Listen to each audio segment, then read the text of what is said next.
been a long time since I've been here. A long time, since the second Sunday in December, I think. Yeah. Wow. Sure. So it's very special to be back with you. I've missed you.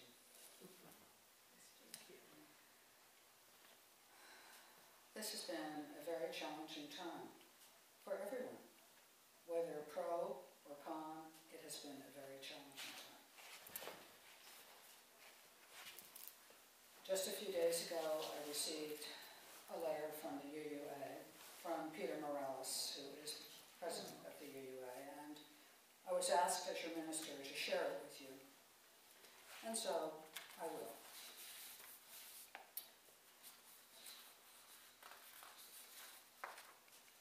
Dear friends of faith and conscience, we are writing with what we expect is the same urgent sense of concern that you are feeling about the results of the presidential election and what will follow. Based on the many conversations we've had with each other, people of our communities, our partners, and those most likely to face possible threats, we've concluded that in these extraordinary times we must be united in purpose to protect the value of our democracy and those vulnerable populations among us within it. To that end, we have undertaken an unprecedented degree of coordination between the Unitarian Universalist Association and the Unitarian Universalist Service Committee. There is a sense of urgency and a need for vigilance, and there is clarity that we must act not alone, but together. We need everyone, including all of you, your congregation, your friends, and your colleagues. As a first step, we have prepared a declaration of conscience stating in the strongest possible terms our commitment in these troubling times. By signing the declaration, individuals and congregations will be affirming our core values and declaring our willingness to put them into action. Please read it, and with your signature, join us in standing on the side of love. Protecting the most vulnerable among us and defending core values that are under attack. We will be vigilant of administration actions, policies, and verbal assaults that undermine the principles of our declaration or disparage, threaten, or attack innocent people. We will respond by speaking truth to power and mobilizing support for those who find themselves under siege. To be successful, your support and that of your congregation will be critical. This is not about partisan politics. It is a principled response to the potential targeting of people not for what they have done, but for who they are. It is a commitment to speak out and to act in support of basic human rights. We will keep you informed of the progress of this effort and of further opportunities to advance our cause together in the coming weeks and months. We cannot predict what the future will bring, and we do not pretend to have all the answers. But we can and will be ready for the struggle ahead of us. If you feel the same, please join us. Join us in transforming faith into action. Sign the Declaration of Conscience today. Share it with your networks and encourage others that you know to sign it as well. Thank you for your concern, vigilance, and willingness to act. In faith and solidarity, Reverend Peter Morales. Here's the P.S. If you serve Unitarian Universalism as a minister of a congregation, we strongly encourage you to read the declaration during this Sunday's service and your attendees to sign it. So I'm going to read it to you. I made some photocopies of it. You can find it on uua.org, and you can go there and then sign up with your name, your address, and your congregation. And Barb, if you want to sign on behalf of the congregation, you can do that as well. I have already signed it. Declaration of Conscience.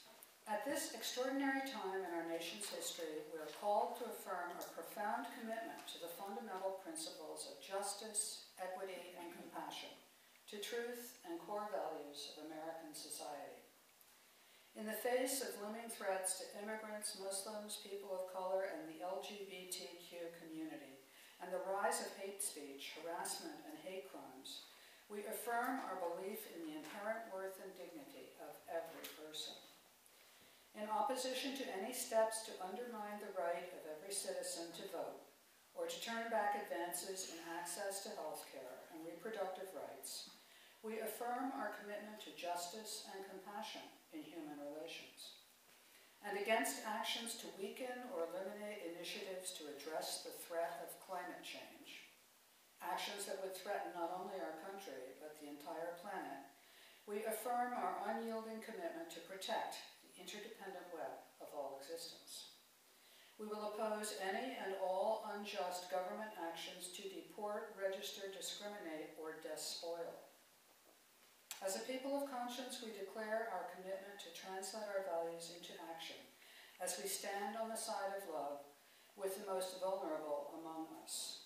We welcome and invite all to join us in this commitment for justice. The time is now.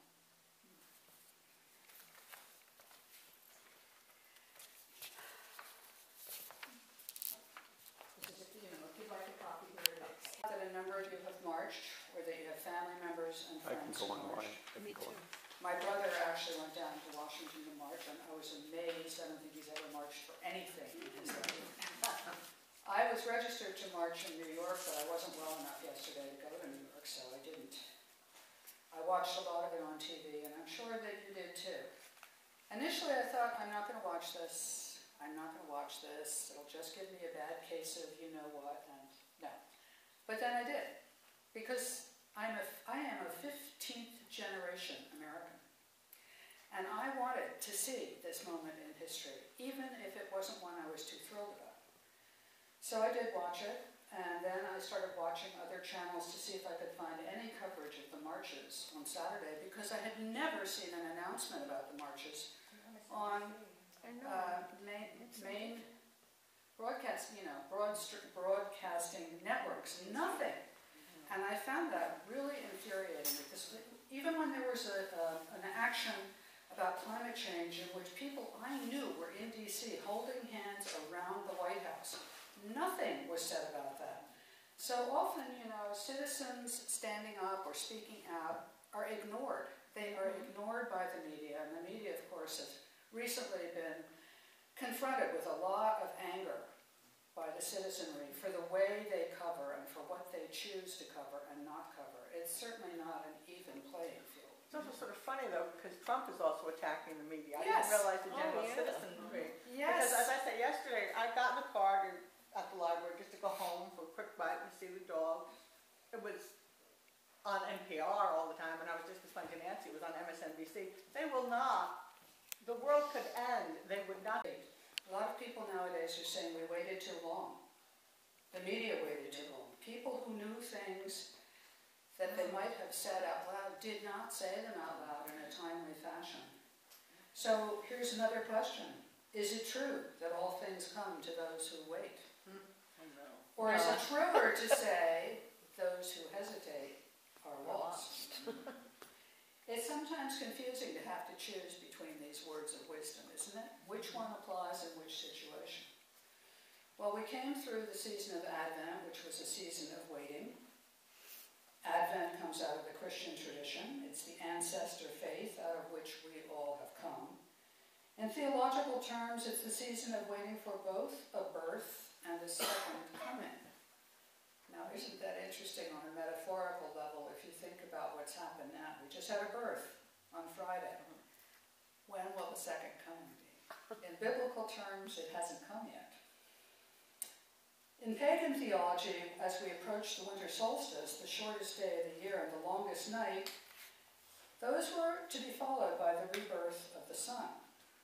In winter, we wait for longer days and shorter nights. We are now waiting, many of us, for a shorter term. I think some of us are hoping there will not be a longer night and a second term. Depending on our beliefs, we await days of transition and notice them. Some of us celebrate days of transition in spirit, and others of us celebrate in more secular ways.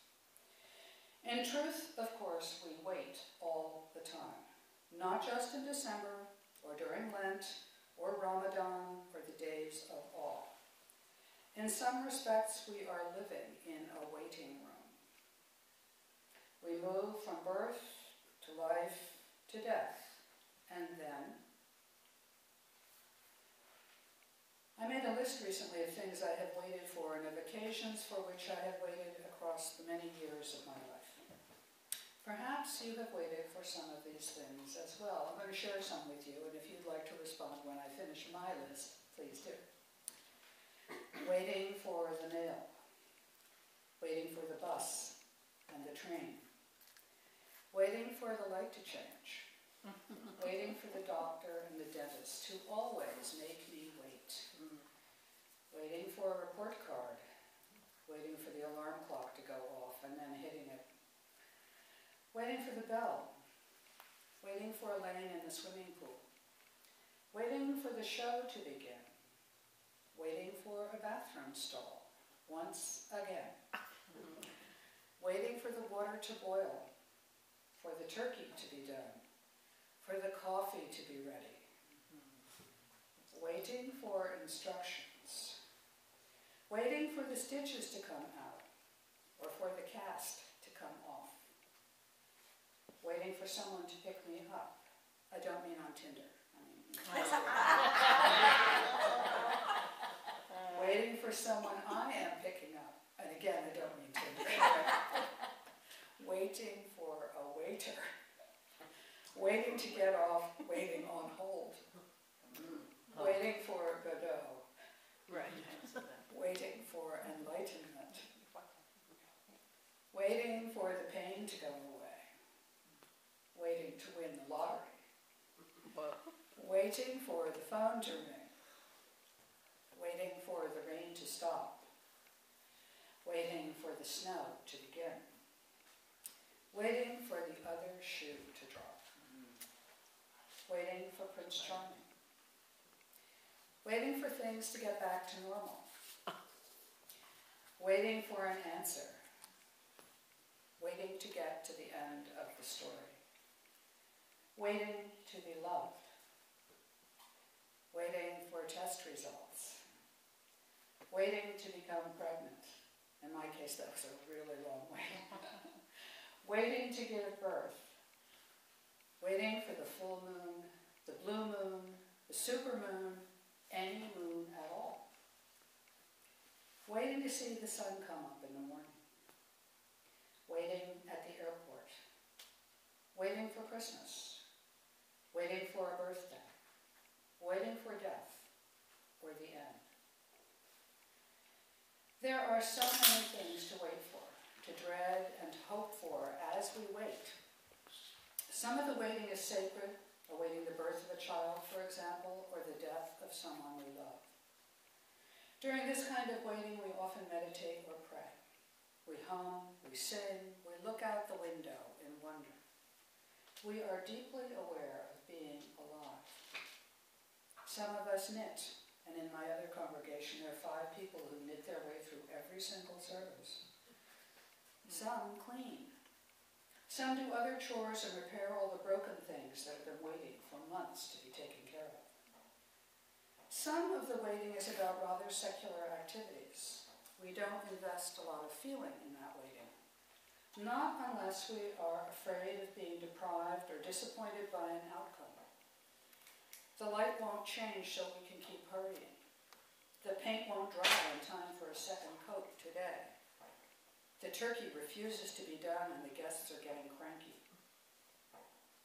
What do you do when you are waiting? Do you fantasize about the people waiting with you, wondering perhaps who all the people are at the local diner? What about those 5 balding men in flannel shirts and jeans? Why were they all together? What are they talking about? And what about the girl who just walked in with her jeans cut out, so cut out that she might as well have been in a bathing suit? What is the driver next to you thinking? Is he going to jump the light? Is he going to honk his horn? Will he explode with rage road or wave to you because you're both driving the same model car? Is your waiting surrounded by noise or are you in a quiet place? What does the silence mean when you are waiting? Can you love the stillness? What do you do when it is still? Can you lean into it? Or do you get very, very busy to change the stillness and silence away? How we respond to waiting might vary depending on the circumstances. And here's something to remember. When a frog is nervous, it leaps. A toad, on the other hand, sits still. It doesn't move until it must. And finally, a meditation from another Unitarian minister. I don't know him. His name is Peter Friedrichs. Here's what he said. Waiting is not necessarily a solitary pursuit. We need partners, collaborators in our waiting to remind us of who we are and who we can yet become, to walk with us in our waiting, coaxing forth our emptiness, our vulnerability, our readiness and willingness to accept what the future holds. In the Bible story of Mary's pregnancy, she is not alone. Elizabeth, her friend, her cousin, and companion, walks this path with her, helping her to keep hope alive. Together, they celebrate the sacrament of waiting. Waiting is something to be celebrated, to be cherished. There is, I think, a tension between the sweetness of anticipation and the sacrament of waiting. When we hope and dream our focus is on the future. We are living for the not yet. At the same time, waiting calls for us to be present and to face the uncertainty of now. The late UU minister Roy Phillips used to tell of a cartoon showing two men wearing sandwich boards parading along a downtown sidewalk. One of them wears a sign that says, "Jesus is coming." The other shows, "Buddha is here now." That about sums up the tension I'm talking about. Our faith calls us to live fully in the present, in all its beauty and all its tragedy. At the same time, we're called to be ever hopeful of a better future. As mundane as this sounds, the essence of this dual reality is captured beautifully in an old Heinz ketchup commercial where the child holds the bottle up and waits for the sauce to slowly ooze out. We know how good that ketchup is going to taste once it finally dresses the hamburger, and yet we must be patient and wait for its excruciatingly slow arrival. And I know you've all had that experience, am I right?